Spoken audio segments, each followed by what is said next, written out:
You ever seen a $450,000 mistake painted in lilies and daisies? Because I have, right across the hull of my patrol boat. My name is Captain Elias Reed.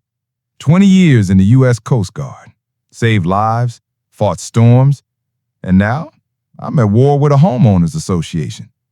They called my docked rescue boat an eyesore, so they sent a 19-year-old girl with spray cans and a message.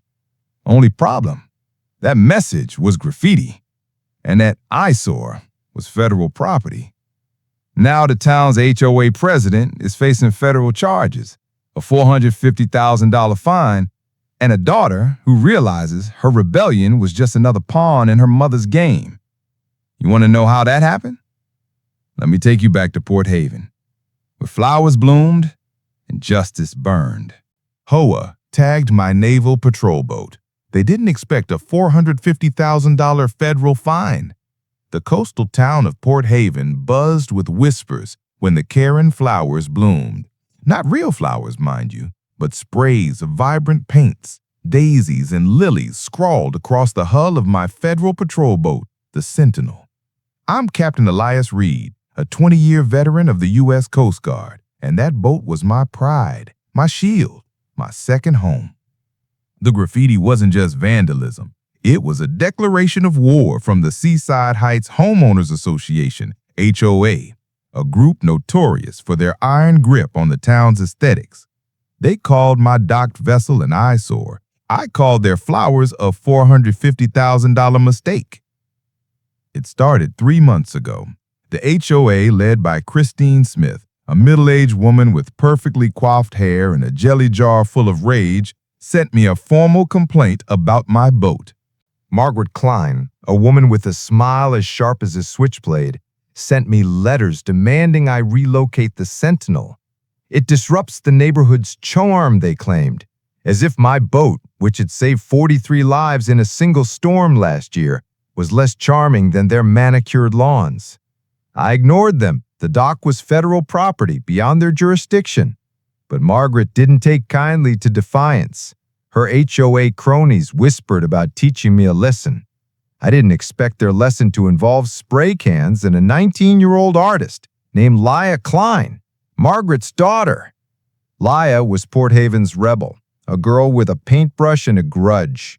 She'd been caught tagging mailboxes with slogans against the HOA's rules, but nobody expected her to hit my boat that night. Under a moonless sky, she crept onto the dock, her cans hissing as she painted her signature Karen flowers. Ironic, since Karen was the HOA's nickname in town. By morning, the Sentinel was a canvas of defiance, and I was livid. Federal property defaced. That's not a prank, that's a felony.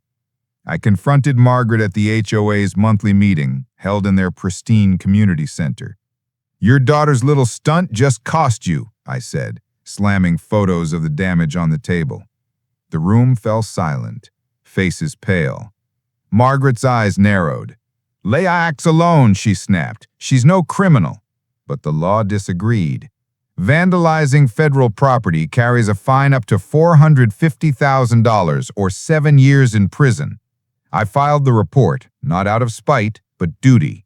The Sentinel wasn't just a boat. It was a symbol of order, of lives protected. The town split like a cracked hull. Half called Latoya a hero, a voice against the HOA's tyranny.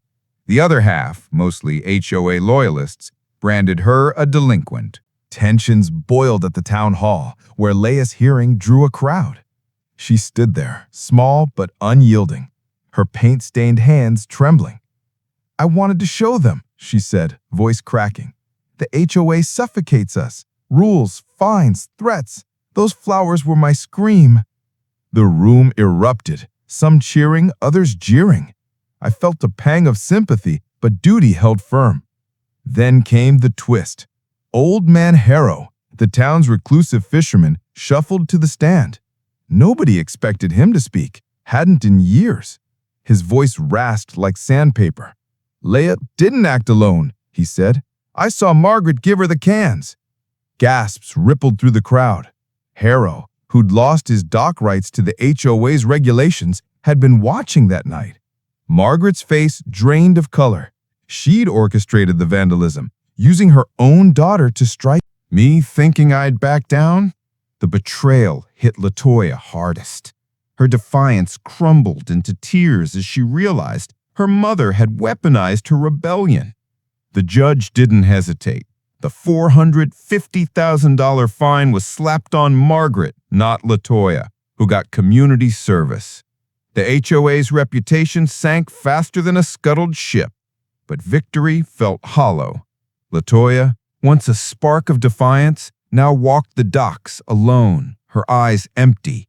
Margaret, stripped of her HOA throne, left town in disgrace. The Sentinel was repainted, but every time I boarded, I saw those flowers scream Margaret scheming. A town torn apart, Port Haven hasn't healed. The HOA's grip loosened, but resentment lingers. Leia's still painting, though now it's murals for the community center. Her art a quiet apology. I wonder if I'd done things differently. Talk to her, not the law. Maybe the flowers wouldn't haunt me. Duty won, but at what cost? A girl's trust, a town's unity, a mother's fall. The fine was just, but justice feels like a wound that won't close. What do you think?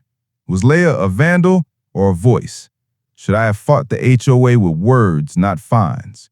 Share your thoughts on where justice lies in Port Haven's broke. The fine landed.